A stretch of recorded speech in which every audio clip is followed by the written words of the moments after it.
एक दर्दनाक विदाई करीब है। तुम्हारा बेटा इस दर्द को अब तक अकेले ही सह रहा है। उसने तुम्हें कुछ नहीं बताया, लेकिन आज महादेव चाहते हैं कि तुम वह सच जानो जो उसके दिल में कब से दबा हुआ है। नमस्कार दोस्तों, आप सभी का आज की वीडियो में बहुत बहुत स्वागत है।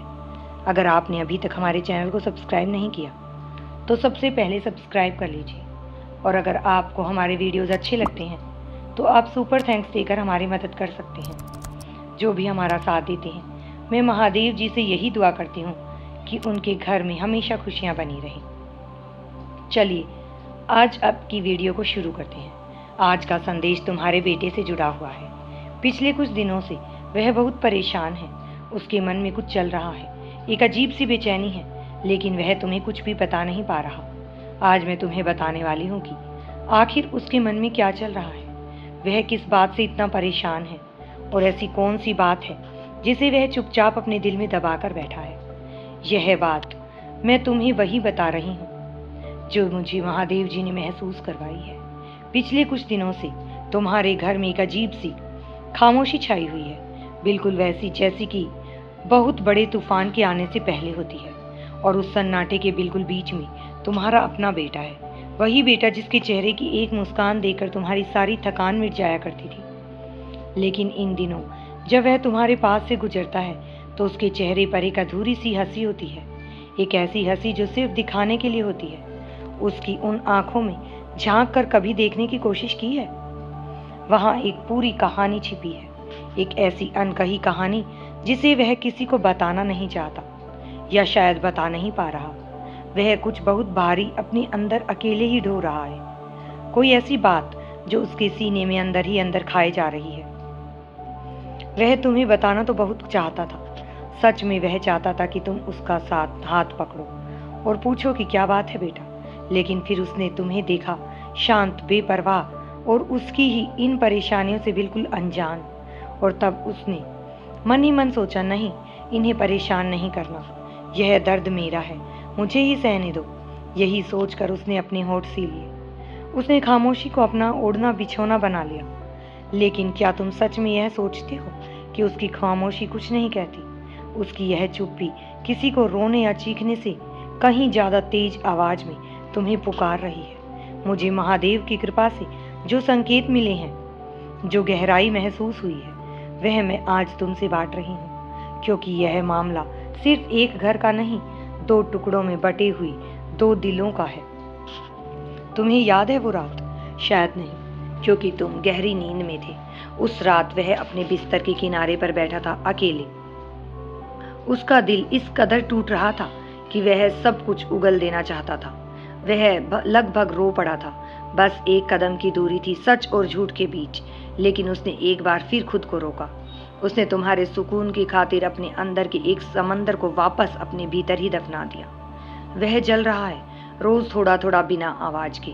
तुम्हें पता है, ऐसे ही हालातों में जुड़ी एक बहुत ही सच्ची घटना मुझे आज याद आ रही है।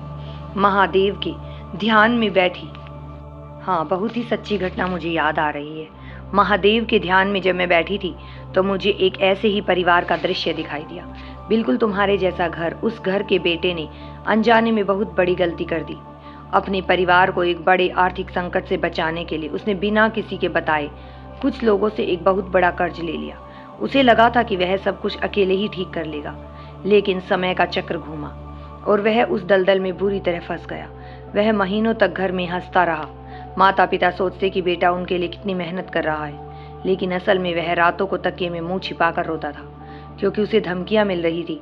उसने अपने माता पिता को चिंता और सदमे से बचाने के लिए उस जहर को अकेले ही पी लिया, और तब तक पीता रहा जब तक कि एक दिन वह पूरी तरह टूट कर गिर नहीं गया। मैं यह नहीं कह रही कि तुम्हारे बेटे ने भी बिल्कुल ऐसा ही कुछ किया है, लेकिन जो मानसिक स्थिति उस लड़के की थी, बिल्कुल वही स्थिति आज तुम्हारे बेटे की है। कोई ऐसा बोझ, कोई ऐसा निर्णय जो गलत हो गया, कोई बहुत बड़ी असफलता या कोई ऐसा अपराध बोध जो उसने तुम्हारी खातिर या तुम्हारी नज़रों में खुद को सही साबित करने के लिए किया, अपने सिर ले लिया है। वह हर दिन इस डर से मर रहा है कि जिस दिन तुम्हें यह सच पता चलेगा तुम टूट जाओगे। वह खुद को बचा नहीं रहा, वह तुम्हें बचा रहा है, और तुम अनजाने बस से ही सोच रही हो कि सब कुछ ठीक है। पर भगवान की कृपा से आज पर्दा हटने का वक्त आ गया है। महादेव का यह संदेश मेरे माध्यम से तुम्हारे पास सिर्फ इसलिए आया है ताकि तुम समय रहते संभल जाओ। पता है, तुम्हारे ही घर में कहीं किसी कोने में, किसी पुरानी डायरी के पन्नों में या उसके फ़ोन में किसी गुप्त हिस्से में एक खत छिपा है या शायद कुछ अधूरे शब्द लिखे हैं। तुमने कई बार अनजाने में उस जगह को छुआ नहीं होगा, शायद उस अलमारी को भी खोला होगा जो महीनों से बंद पड़ी है। उसी जगह पर उसका वो सच कैद है जिसे वह अपनी जुबान से कभी नहीं कह पाया। जिस दिन तुम्हारी नज़र उस पर पड़ जाएगी ना, उस दिन तुम्हें समझ आ जाएगा कि पिछले कुछ दिनों से उसके बात करने का अंदाज क्यों बदल गया था। वह रातें इतनी लंबी और खामोश क्यों थी। वह डर रहा है इस बात से नहीं कि तुम उस पर गुस्सा करोगे, बल्कि इस बात से कहीं तुम्हारा दिल ना टूट जाए। दुनिया उसके लिए बहुत मुश्किल हो गई है। बाहर की दुनिया ने उसे बहुत दबा रखा है, एक ऐसा अदृश्य दबाव जिसे उसने बिना तुम्हें बताए अपने कमजोर कंधों पर लाद लिया है। वह बस तुम्हारी खुशियों की ढाल बनना चाहता है, जबकि उसकी अपनी ढाल कब की चकनाचूर हो चुकी है। शिव की कृपा से मुझे यह साफ साफ महसूस हो रहा है कि यह महज कोई मामूली दूरी नहीं है, यह एक बहुत बड़ा संकेत है। लेकिन अब सबसे बड़ा सवाल यह है कि तुम्हें करना क्या चाहिए। तुम शायद सोच रहे हो कि सीधा जाकर उससे पूछ लूं, क्या हुआ है बेटा, तुम उदास क्यों हो। नहीं, ऐसा बिल्कुल मत करना। ये सीधे सवाल उसे और डरा देंगे और वह फिर से तुम्हारे चारों ओर एक नई दीवार खड़ी कर लेगा। मैं तुम्हें एक बहुत ही अलग और गहरा उपाय बताती हूँ जिसे शिव की करुणा और उनके महान खामोशी से लिया गया है। इसे खामोशी से दिल तक पहुँचने का तरीका कहते हैं। आज रात या कल जब भी वह अपने कमरे में अकेला बैठा हो, कुछ सोच रहा हो, तो बस उसके कमरे में जाना, उसके लिए पीने का पानी या उसकी पसंद की कोई भी छोटी सी खाने की चीज़ लेकर जाना। तुम्हें कोई सवाल नहीं पूछना है, कोई समझाना नहीं देना है, बस उसके पास बिस्तर पर बैठ जाना बहुत शांत होकर, और फिर अपनी ही जिंदगी का कोई पुराना पन्ना खोलना, अपनी खुद की कोई पुरानी कमजोरी या कोई बहुत बड़ी गलती जो तुमने अपने जीवन में कभी की हो, उससे बस इतना कहना, पता है जब मैं तुम्हारी उम्र में था तो मुझसे अनजाने में एक बहुत भारी भूल हो गई थी। मुझे लगा था कि मेरी दुनिया खत्म हो जाएगी। मुझे इतनी शर्म आ रही थी कि मैं तुम्हारे दादाजी को बता भी नहीं पा रहा था, पर फिर एक दिन उन्होंने बिना कुछ पूछे मुझे गले लगा लिया था। उस दिन मुझे समझ आया कि परिवार किसी भी गलती से बहुत बड़ा होता है। बस इतना कहना और एकदम चुप हो जाना, उसके बालों पर हाथ फेरना और शांत रहना। तुम देखोगे यह एक ऐसा अचूक और जादुई उपाय है जो उसके अंदर के सारे बांध तोड़ देगा। जब वह यह सुनेगा तो उसके पिता भी कभी कमजोर पड़े थे। जब वह देखेगा कि गलतियां सबसे होती हैं तो उसके अंदर का वो बच्चा, डरा हुआ बच्चा, उस भारी खोल को तोड़कर बाहर आ जाएगा। वह तुम्हारे कंधे पर सिर रख देगा और तब सारे सच आंसुओं के रूप में बह निकलेंगे। आने वाले दिनों में देखना, यह पल जरूर आएगा जब वह सब कुछ छोड़कर तुम्हारे सामने बिखर जाएगा। उसकी आवाज कांपेगी, आंखों में समुंदर बहेगा और वह सब कुछ कह देगा जो उसने इतने सालों से सीने में दबा कर रखा था। उस पल तुम भी टूट जाओगे, तुम्हारी भी आंखें नम हो जाएंगी, लेकिन यकीन मानो वही आंसू तुम दोनों के बीच की सारी दूरियों को हमेशा के लिए धो डालेंगे, क्योंकि उसने जो भी छिपाया है उसके पीछे कोई छल नहीं है। उसके पीछे सिर्फ और सिर्फ तुम्हारा असीम प्यार है जिसे वह गंदा नहीं करना चाहता था। जब वह रात आई, जब वह खामोशी टूटे, तो डरना मत। उसकी उन बहते हुए आंसुओं को फौरन पोंछने की कोशिश मत करना। हर एक बूंद को बहने देना, क्योंकि वे आंसू कमजोरी की निशानी नहीं है। ये उस साफ गंगा की तरह है जो आज के सारे पुराने मैल, सारे मन की नाराजगी और सारे अंधेरे को बहा ले जाएगी। महादेव के आशीर्वाद से आज मुझे यह साफ दिखाई दे रहा है कि तुम्हारा घर सुधार के एक बहुत बड़े चरण से गुजरने वाला है। तुमने शायद ध्यान दिया होगा कि इन दिनों वह तुमसे आंखें मिलाने से कतराता था। जब तुम पूछते थे कि सब ठीक है ना, तो वह एक जबरदस्ती वाली हल्की सी हंसी हंस देता था, लेकिन उसकी यह हंसी के पीछे गले में फंसा भारीपन तुम महसूस क्यों नहीं कर पाए। वह बस यह संतुलन बनाने की कोशिश कर रहा है कि कैसे सच को बचाए और तुम्हें दर्द ना दे। उसे तुम्हारी सलाह नहीं चाहिए, उसे यह नहीं सुनना कि तुम्हें ऐसा नहीं करना चाहिए था। उसे सिर्फ तुम्हारी खामोशी उपस्थिति चाहिए। बस उसका हाथ थाम कर यह कह देना काफी होगा, तुम अकेले नहीं हो, मैं तुम्हारे साथ हूँ। विश्वास मानो, जिस दिन तुमने यह कह दिया उस दिन ब्रह्मांड की सारी सकारात्मक ऊर्जा तुम्हारे उस कमरे में उतर आएगी।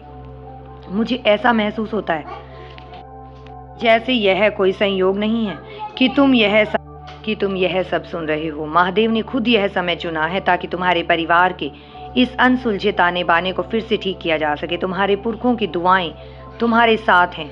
वे नहीं चाहते कि तुम्हारा यह बेटा अंदर ही अंदर घुट कर दम तोड़ दे। वह जो कभी कभी अचानक कमरे में उठकर चला जाता है या खिड़की के बाहर शून्य में देखता रहता है, वह किसी से मदद मांग रहा होता है, बिना आवाज के। और अब इस संदेश के जरिए शिव ने तुम्हें वह आवाज सुना दी है। अब तक बाहरी दीवारों में दबी हुई थी। तैयार रहो उस पल के लिए जब वह अपना सिर तुम्हारे कंधे पर रखेगा। उस पल ऐसा लगेगा जैसे समय थम गया हो। हवा में एक अजीब सी सुकून भरी महक फैल जाएगी और तुम जान जाओगे कि यह अंत नहीं है, यह तो उस दर्द भरी खामोशी का अंत है जिसने तुम दोनों को इतने दिनों से अलग कर रखा था।